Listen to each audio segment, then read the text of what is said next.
It's your boy Luke, back again for another NFL Showdown video, this time for our Sunday morning football matchup over in London between the Miami Dolphins and the Jacksonville Jaguars. Here in this video, we're going to cover everything you need to know for this single game slate, including the injury report, the game flow. We're going to talk about the stud options for each team, as well as my favorite value plays and selections for the captain slot. So, quick hitter video, again giving you everything you need to know for the single game slate. And we've got some massive contests over on Draftkings as well. Some big GPPs, plenty of cash contests to enter. So definitely a lot of money to be made. So with that being said, let's hop right into the picks here for this week.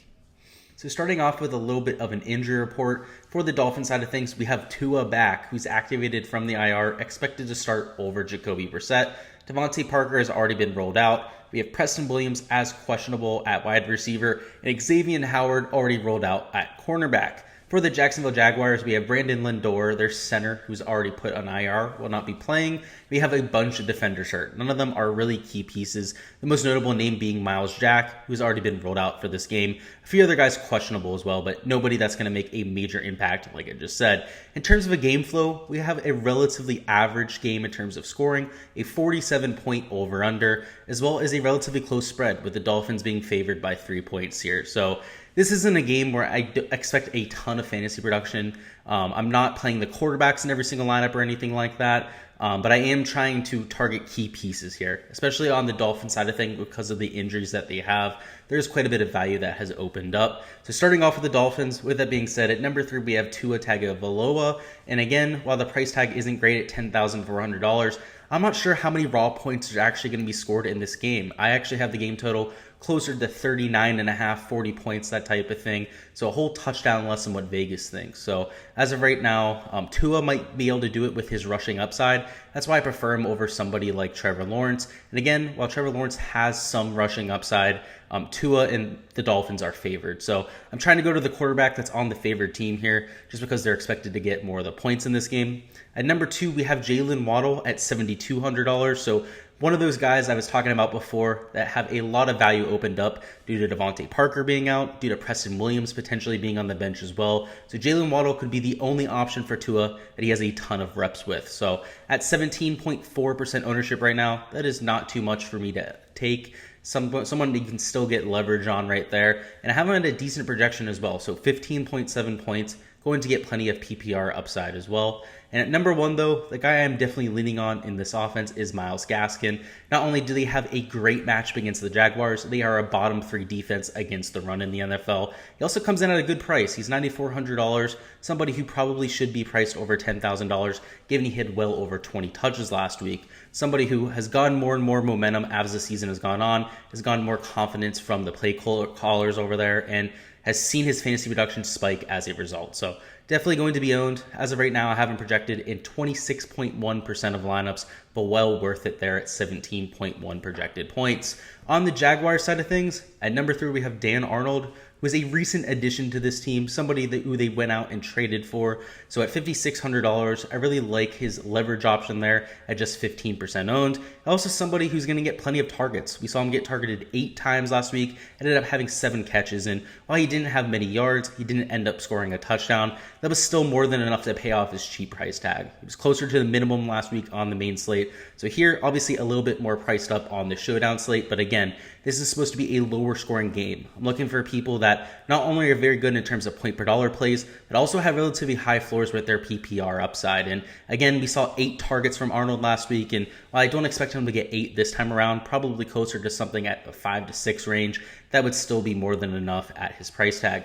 At number 2, we have Marvin Jones Jr., who is the de facto number 1 wide receiver on this team now that we have DJ Chark out for the year. At $8,800, I really like the price tag. Again, usually our number 1 wide receivers on these slates are closer to $10,000, even $11,000 if they're an elite wide receiver. And while Marvin Jones Jr. is far from elite, definitely somebody who has a good deep threat upside, obviously a lot of speed, relatively good at high pointing the ball as well. So appetizable salary range there. Also really good ownership there at just 18% ownership.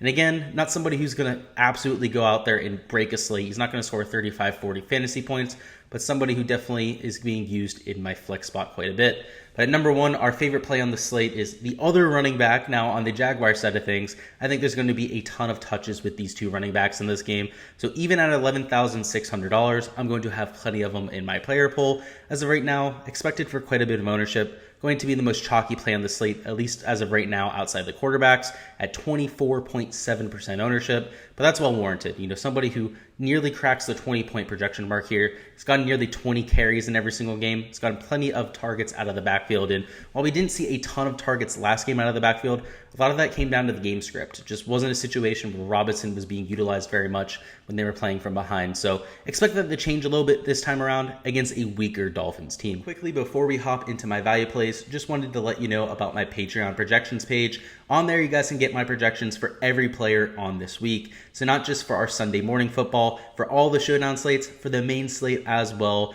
You'll get my projected points, my projected ownership. You'll get whether they're in my player pool, some game theory stuff, and of course, access to the Discord where you can ask me questions at any point, interact with me, the rest of the community. A lot of sharp people in there. And again, the best part about my Patreon page is just $1 for the month. So link will be in the description so you guys can go ahead and join. I highly recommend you guys go ahead and check that out.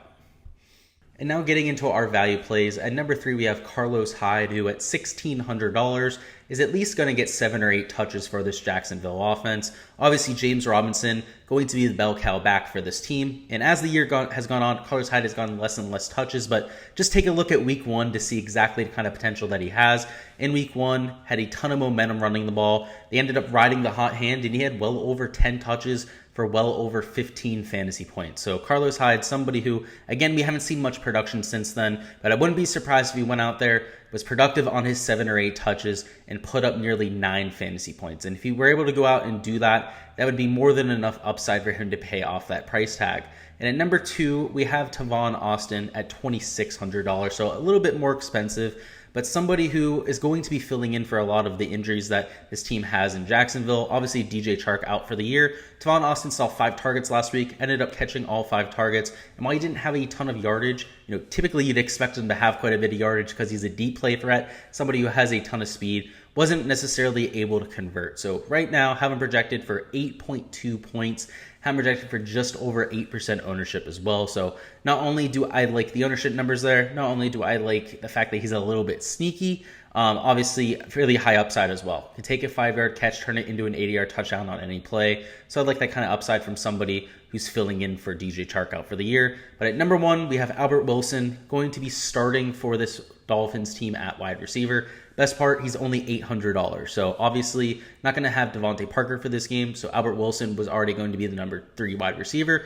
But now that Preston Williams might sit as well, he might be thrust into a number 2 role, playing every snap in this game. And obviously $800, if that would be the case, he'd be a smash play. So as of right now, with Williams still in the lineup, have him projected for 7.5 points. Just 6.4% ownership, so relatively good ownership number right there. And again, I expect that to come up if Williams is sitting, but so would his projection. He'd be something closer to a 13, 14-point projection if he's the number 2. It would be a must-have in lineups at that point.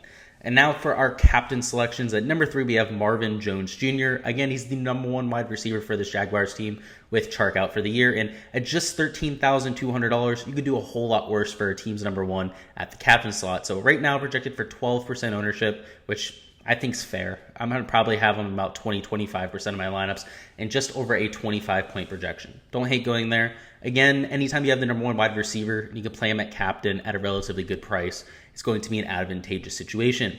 At number 2, we have Myles Gaskin at $14,100. Somebody who the Dolphins side, again, I expect him to carry a bulk load of this offense.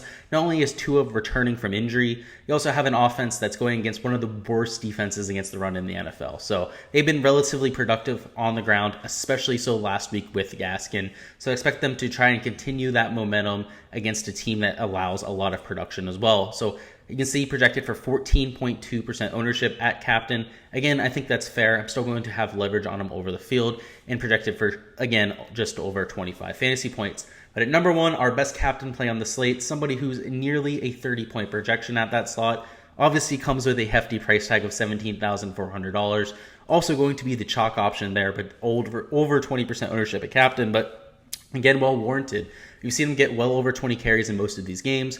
This Dolphins defense also very weak against the run. They are a top 10 defense in terms of fantasy points scored in terms of running backs, so you like to see that. So James Robinson, again, hefty price tag, so you're going to have to see who you can fit in around him in your lineups.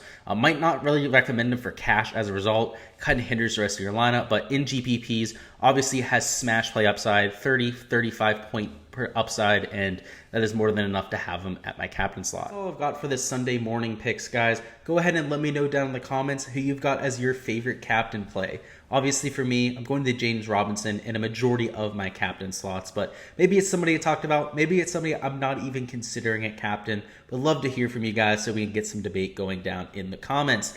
As always, guys, I really appreciate you coming by, watching the video, supporting my channel, everything like that. If you guys haven't already liked the video, if you haven't already subscribed to the channel, make sure you guys go ahead and do so you don't miss any of the content I post in the future. So not only do we have these Showdown previews on the channel for every single primetime game for this week, we also cover the main slate, we cover golf on this channel, we cover the UFC, we're going to cover basketball at some point this year, so tons of content for you guys. So again, make sure to subscribe so you don't miss anything.